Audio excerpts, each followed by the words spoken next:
Thank you. 8:10 is the time. Is Angela Rayner in political trouble, or are the headlines about her living arrangements a rather desperate effort to smear her? The latest onslaught of unhelpful headlines about Labour's deputy leader focus not on her taxes, which she says she has paid properly when due, but on electoral law, with an allegation from the Conservatives that she wrongly declared which house was her main residence on the electoral register. So the police now say they're investigating, and such a declaration can be a criminal offence, though not normally prosecuted when it's regarded as technical or a genuine mistake. Let's talk to Chris Mason, the BBC's political editor, who is on the line. Morning to you, Chris. Morning. How much trouble is she in?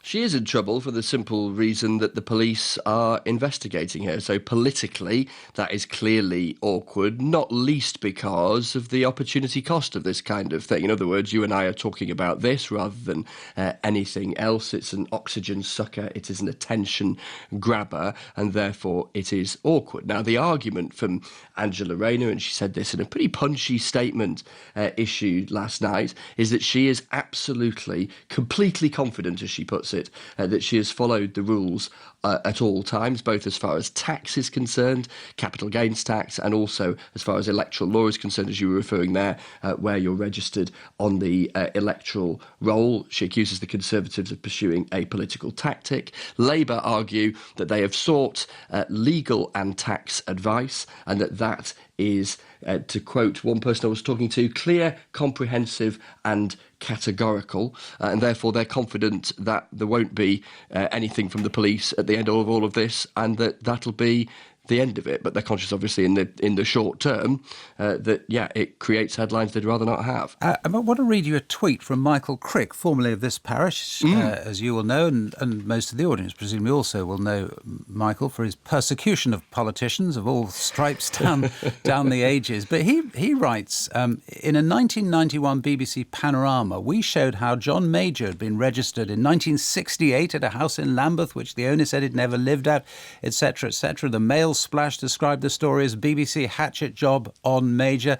There was a big fuss, Michael Crick says, but no action was taken. And that's sort of backed up, isn't it, in some of the papers today, which is saying that sometimes with the electoral register side of this, it can be quite technical. And indeed, there is a suggestion as well, you've got to prosecute it within a year or leave it. Yeah, I've just been looking at some of this guidance, actually, this morning. The Michael Crick, it's reminded me of a great quote about Michael Crick, that one of the most frightening things someone once said in politics is being told Michael Crick is in reception. That's the kind of monarchy you want. It's a reasonable tribute to him. Yeah, isn't that great? But yeah, on the specifics, I've just been looking at the guidance on the Crown Prosecution Service. This is in regard to where you are registered electorally. And it does say that proceedings for major infringements will normally be in the public interest, but proceedings for other infringements may not be in the public interest in situations where the offence is of a technical nature, which does not infringe the spirit of the legislation. The offence was committed as a result of a genuine mistake or misunderstanding, or could not have influenced the result of the election process. So on the face of it, it looks like the bar is quite high. Equally, Greater Manchester Police, having been in correspondence with a Conservative MP in Greater Manchester, James Daly, have clearly concluded it is at least worth a look. And all of this, as you say, detracting from other things that Labour want to talk about.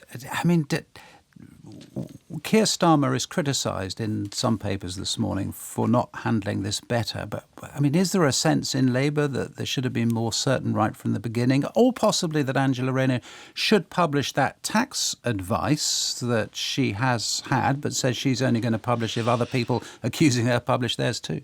Yeah, they've clearly wrestled with whether or not to publish this advice, because it is as advice they sought, a belt and braces approach, as it was described to me last night. They clearly wanted to be certain that they hadn't done anything wrong, because if they had, there would have been obviously the for instance, take the tax thing. If they concluded perhaps there'd been a mistake, you could pay the tax, couldn't you? They are absolutely of the view that there hasn't been a mistake, and hence they're not doing that. Their view around publication is that there's a lot of personal information in there, but it was suggested to me last night that they may well actually do it. They may still publish it after the police have finished their work. They are of the view that there is information that they are aware of that isn't out in the public domain about the particular arrangements in Stockport, these two properties, one owned by her, one owned by her now ex-husband. This was before she was a MP, which offer a explanation as to why no rules have been broken. They don't want to publish that now. Keir Starmer has not specifically seen it, by the way, but officials have. It's Labour's view that he doesn't need to, but there is a suggestion it may well be published once the police have finished their work. Chris Mason, thank you very much. 16 minutes past 8 is the